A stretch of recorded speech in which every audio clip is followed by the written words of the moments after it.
Hello दोस्तों, नमस्कार, जय हिंद, जय भारत। बिरनमणि त्रिपाठी का नमस्कार स्वीकार कीजिए। आज मैं 1947-48 में जो हमारे देश के ऊपर विभाजन होते ही पाकिस्तान ने कबायलियों का रूप धारण कर कर हमारे ऊपर अटैक कर दिया था, आज मैं उसके बारे में बता रहा हूँ। और इस पर मैंने मेजर सोमनाथ शर्मा पर भी बनाया था। एक परमवीर चक्र विजेता हैं नायक यदुनाथ सिंह, परमवीर चक्र विजेता। दोस्तों, हमारा देश 1947 में आज़ाद होते ही जैसे ही पाकिस्तान बना, तो आप लोग जानते ही पाकिस्तान की क्या रवैया है, तुरंत अटैक कर दिया। भीषण युद्ध हुआ और उस मुल्लाओं को हमारी भारतीय सैनिकों ने पछाड़ दिया। तो हम शुरू करते हैं 1947 और 48 का युद्ध। तो जय हिंद, जय भारत। 1947-48 का जब युद्ध हुआ तो नौशेरा सेक्टर में झांबर जगह पर हमारे एक ऐसे वीर सपूत सिपाही थे जिनका नाम यदुनाथ सिंह था, और वह दुश्मन से लड़ते हुए परम गति को प्राप्त हुए और मरणोपरांत उनको परमवीर चक्र से नवाजा गया। उन्हीं के बारे में हम बात करते हैं। यदुनाथ सिंह 21 नवंबर 1916 को लखीमपुर जिले में, जो यूपी में है, खजूरी गांव में इनका जन्म हुआ था। इनके पिता श्री बीरबल सिंह और माता यमुना कंवर थी। यह 4 तक की पढ़ाई अपने गांव में किए। गरीबी में इनका जीवन कट रहा था। अब गरीबी में इसलिए कटता है दोस्तों कि उस समय हमारे देश में कोई सिंचाई की, कोई अन्य चीज की कुछ थी नहीं। खेतियां थी, भगवान के ऊपर निर्भर थी, बारिश हो गया तो होगा, नहीं होगा तो नहीं होगा। अब वे पिताजी के साथ खेतों में काम करते थे, लेकिन मनोरंजन के तौर पर आदमी कुछ न कुछ तो करता ही है। शरीर से बलिष्ठ थे। एक कुश्ती लड़ने लगे और अपने गांव में कुश्ती चैंपियन हो गए, और अगल बगल गांव में भी इनसे कोई ऐसा नहीं था जो इनसे हाथ मिलाकर कुश्ती लड़ सके। समय बीतता गया, 4 तक की पढ़ाई किए थे, आगे का खर्चा घर में था नहीं। ये 8 भाई बहन थे, तो ये तीसरे नंबर पर थे।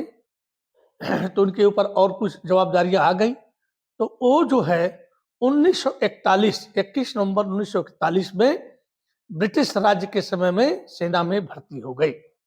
ये जो है भर्ती होने के लिए फतेहगढ़ गए। वहां पर राजपूत रेजिमेंट का सेंटर है, वहां पर यह 7वीं राजपूत बटालियन में भर्ती हुए। जब इनका परीक्षण पूरा हो गया तो यह फर्स्ट बटालियन जो है में इनकी पोस्टिंग हो गई, फर्स्ट बटालियन राजपूत रेजिमेंट में। अब दोस्तों 41 की तो बात है। अब 42 में मतलब उस समय द्वितीय विश्व युद्ध चल ही रहा था, 1939 में शुरू हो गया था। तो इनकी बटालियन को बर्मा में भेज दिया गया, और बर्मा में इनकी बटालियन जापानियों के खिलाफ खूब दिल खोल के लड़ी। फिर जापानियों ने अंडमान निकोबार द्वीप पर कब्जा कर लिया था। 45 में उनकी बटालियन, मतलब 42 से लेकर के वहीं पर रहे।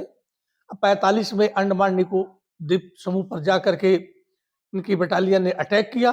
जापानियों ने समर्पण कर दिया 45 में, और अंडमान निकोबार द्वीप को इन्होंने स्वतंत्र कर दिया। उसके बाद ये वापस आ गए, और जैसे ही देश हमारा आजाद होता है, यह जब 7वीं राजपूत इन्फेंट्री बटालियन में ये पोस्टिंग हो गए, और उसके जो है फर्स्ट बटालियन में इनकी तैनाती हुई। और आते ही इनके कार्यों को देखते हुए भारत सरकार ने इनको जो है नायक का पद दे दिया, या ब्रिटिश गवर्नमेंट ने दे दिया था, ये थोड़ा सा डाउट है। चलिए, कुछ भी हो, नायक बन गए। नायक बनने के बाद पाकिस्तान ने 1947 में हमारे ऊपर अटैक कर दिया कबायलियों के भेष में। ये पाकिस्तान वही है, इसी के पूर्वज मोहम्मद गोरी आकर के हमें 1206 में गुलाम बनाता है।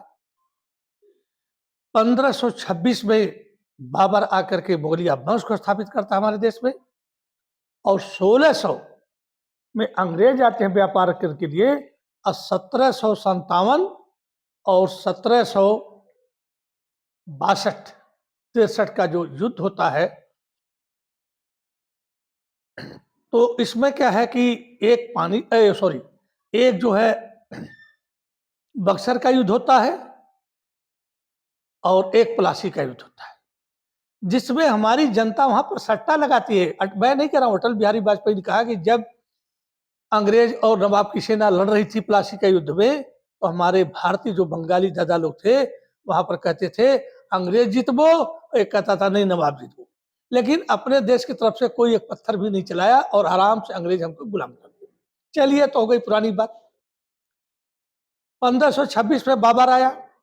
यहीं के एक सेनापति दौलत खान लोधी ने और शून्य माता की राणा सांगा ने भी बाबर को निमंत्रण दिया था कि बाबर आएगा, इब्राहिम लोधी को लूटेगा, मारेगा, उसके बाद चला जाएगा।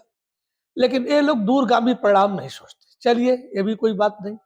फिर अंग्रेज आए, तो सब लोग आए और यहाँ पर रह गए हमारा ही खाना खा करके और हमको पूर्ण रूप से गुलाम बना दिए।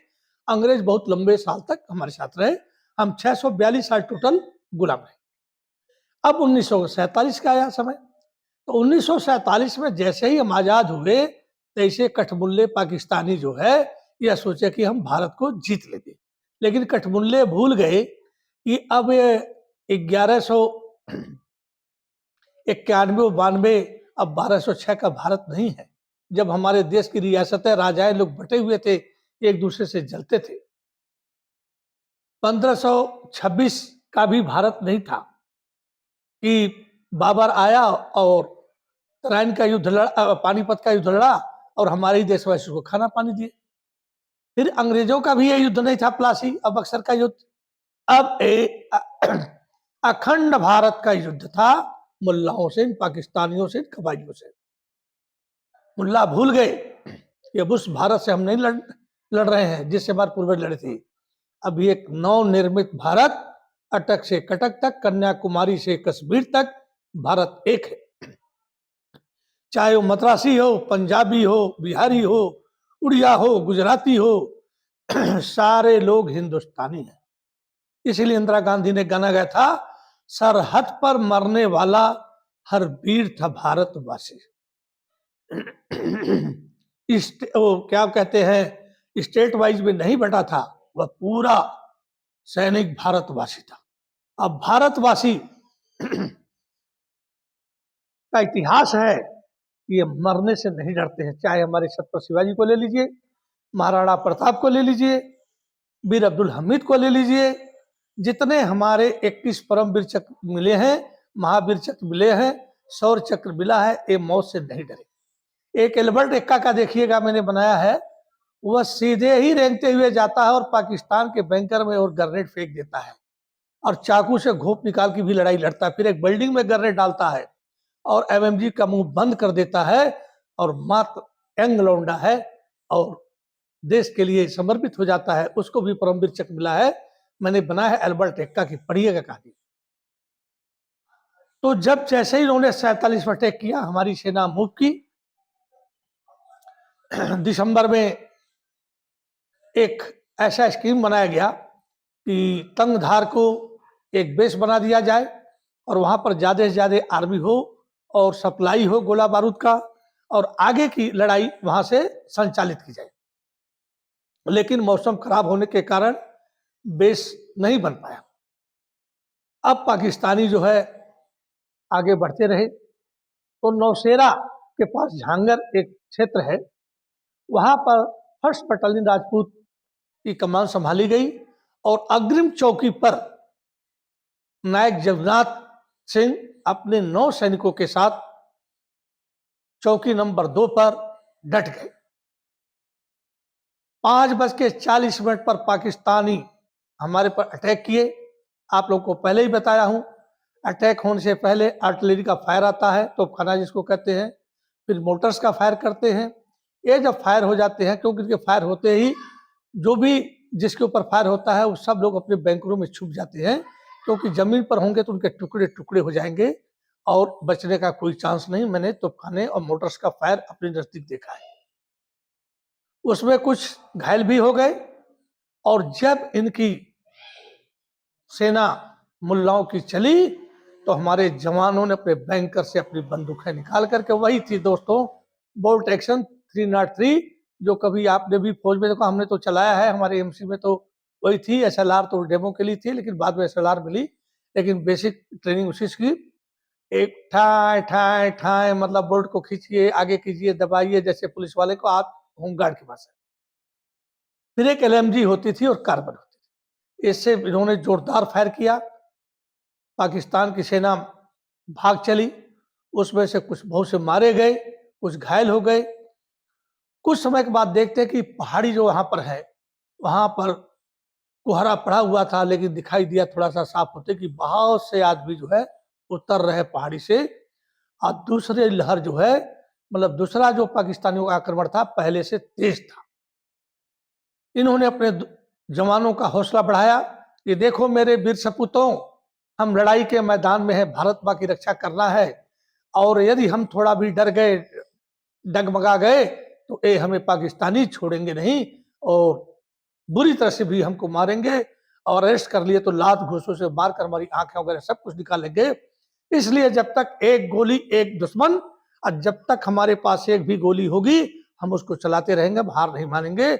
और इन्होंने जवानों के दिल में ऐसा जोश भर दिया कि जवान जो है मरने और मारने पर उतारू होकर के फायर शुरू कर दिए। और दूसरी लहर को इतना तेज उन्होंने फायर दिखाया कि वो भी भाग खड़े हुए। फिर उसमें से भी उनके 50-60 आदमी मारे गए, क्यों गोलियां चलती तो मरना है ये। बस यही है कि कोई गिनती तो कर नहीं सकता है, लेकिन जहां 200-300 आएंगे और यहां से फायर होगा तो जरूर मारे जाएंगे। फिर मुल्ला भाई लोग भागे, पाकिस्तानी सैनिक कह लीजिए चाहे कबायली कह लीजिए, मतलब ये फिर भागे। और दूसरी वाली जो फायरिंग हुई थी, उस फायरिंग में उस एरिया में 27 जवान पूरा डिप्लॉय थे, जिसमें से 24 मारे गए। और इसमें जो द्वितीय चौकी थी, सेकंड चौकी थी फॉरवर्ड ब्लॉक की, इसमें से भी लोग मारे गए। अब इनके पास कोई आदमी नहीं बचता है, या तो एक आध कोई बचा होगा तो घायल था, और नहीं तो सब वीरगति को प्राप्त हो गए थे। तीसरी लहर फिर आई, क्योंकि ये पीछे से भेजते रहे तो 3 बार अटैक किया। यह हनुमान भक्त बाल ब्रह्मचारी, इनके नाम से गांव वाले जानते थे, इन्होंने बजरंगबली का ध्यान किया, स्टैंड गन ली, और जैसे पिक्चरों में दिखाते हैं दोस्तों कि हीरो गन लेकर के टट दौड़ जाता है, ये बजरंगबली के भक्त दौड़ पड़े। तो जब ये दौड़े ना, तो कुहेसा में तो साफ दिखा नहीं, मुल्लाओं ने देखा, पाकिस्तानियों ने देखा, कबालियों ने देखा, अरे वहां की सेना तो दौड़ रही अटैक करने के लिए, अकेला आदमी स्टैंड गन का जो है ब्रस्ट फायर करते हुए दौड़ पड़ा। सारे मियाँ भाई लोग जो है सर पर पैर रख करके ऐसे भागे जैसे भूत भागता है, और सिर्फ शेर जगन्नाथ सिंह दौड़ा था, बाकी तो सब वीरगति को प्राप्त हो गए थे। अंधेरे में दिखता नहीं वो ऐसा पड़े हुए है, सब भाग गए। और इनको जो है 2 गोली इस सर पर लगी और 2 गोली सीने पर लगी। जब और सर सीने पर गोली लग जाए तो शेर भी मर जाता है, ये तो हम लोग इंसान। यदुनाथ सरकार गिर पड़े। जब इनके पास कुछ नहीं था, इन्होंने हेडक्वार्टर को सूचना दिया कि हमारे पास कुछ नहीं है, हमारे सैनिक मारे गए हैं। 50 इन्फेंट्री पैरा ब्रिगेड की सेना आई, तब तक मुल्ला भाग चुके थे और यह परम गति को प्राप्त हो चुके थे। और उस समय के कमांडर थे ब्रिगेडियर उस्मान अली। कुछ भी हो, इस वीर सपूत ने अपने प्राणों की बलि दे करके 1 इंच भी पाकिस्तानियों को आगे बढ़ने नहीं दिया, और हमारी जहां तक की जमीन थी वहां की सुरक्षित रही। ये होते हमारे भारतीय वीर सैनिक, और ये हनुमान के भक्त थे। जीवन भर इन्होंने शादी नहीं की, और ये घटना 6 फरवरी 1948 की है। इनके मरणोपरांत इनको परमवीर चक्र से नवाजा गया, जो सेना का सबसे बड़ा पुरस्कार है। और भारतीय उद्यम कंपनी जो टैंकर्स होते हैं तेल लाती है, निर्यात करती है, उसने अपने टैंकर का नाम परमवीर चक्र यदुनाथ सिंह का नाम रखा। और जब ये 25 साल चल लेते हैं तो उनको डीकमीशन कर दिया जाता है, मतलब हटा दिया जाता है, क्योंकि फिर तैरने के लिए, लाने ले जाने के लिए काबिल नहीं होते हैं। तो इनका स्टेडियम भी बना, इनकी मूर्तियां भी बनी, और यह हमारे भारत में एक सितारा जैसे चमकता आकाश में, ये आज भी चमक रहे हैं। मैं इसलिए इन लोगों की कहानियां सुनाता हूं कि आप भी एक भारतीय हैं, मैं भी एक भारतीय हूं, हमारे अंदर भी वही जज्बा है जो जुनाद सरकार के पास। कभी जरूरत पड़ जाए तो मरने से नहीं डरना, क्योंकि मौत तो निश्चित है ही। एक भजन बोल करके खत्म करता हूं। एक भजन है बहुत बढ़िया। रचा है सृष्टि को जिस प्रभु ने, वही ये सृष्टि चला रहे हैं। जिन्होंने भेजा था इस जगत में, वही ये वापस बुला रहे हैं। हम आए हैं, हमारी मृत्यु फिक्स है, हमें जाने का टाइम फिक्स है, एक सेकंड भी नहीं हो सकता। अब चाहे उसमें पीठ दिखाकर दुश्मन को भाग जाए, उसके बाद मृत्यु को वर्ण करें, या सीने पर गोलियां खाते हुए दुश्मन के दांत खट्टे कर दें। एक एक ने 10 को मारा, फिर कहे कि हम चलते हैं। खुश रहना देश के वीरों, अब हम तो सफर करते हैं। तो हमारा एक सैनिक हर युद्ध में 10 दुश्मन को मारा है। इसके पहले वाला जो मैंने वीडियो बनाया था, कुछ फोटो दे दिए थे, कुछ म्यूजिक दे दिया था, वो कॉपीराइट हो गया, जो कि हमको कैंसिल करना पड़ा। उसी पर मैंने फिर उसमें कट पिट कर करके कॉपीराइट्स वाले एरिया को हटा करके मैंने बनाया है। सूबेदार जसवंत सिंह, तो सॉरी, सूबेदार जोगिंदर सिंह पर परमवीर चक्र विजेता 1962 की लड़ाई में अंत में जैसे जगन्नाथ सरकार अपने बैंकर से निकल गए और स्टैंड गन लेकर के दौड़ पड़े, अब पाकिस्तानी देखे करे ये तो दौड़ के आक्रमण होगा, भाग गए। उसी तरह से हमारे सूबेदार साहब भी जो है अंत में बाहर निकल गए, और जो उनके बंदूक के आगे बैनेट लगी है, उसी बैनेट से चीनियों को घोंप निकाल 50 चीनी सैनिकों को मार दिया। और उसके बाद जब इनको ले जा रहे थे चाइना, इतने घायल हो चुके थे, क्योंकि लड़ने वाला बहुत घायल हो जाता है, तो रास्ते में ही मर गए, मतलब वीरगति को प्राप्त हो गए। तो दोस्तों, हमारी सेना बहुत मजबूत है। ये जो तिरंगा हमारे पीछे लहरा रहा है, ये ऐसे नहीं मिला, लाखों से ज्यादा 10-20 लाख लोग अपने जान की कुर्बानी दिए, चाहे जलियांवाला बाग का रहा हो, चाहे भगत सिंह का रहा हो, चाहे राम प्रसाद बिस्मिल का रहा हो, चाहे शिवाजी का रहा हो, राणा प्रताप, किसी का भी रहा हो।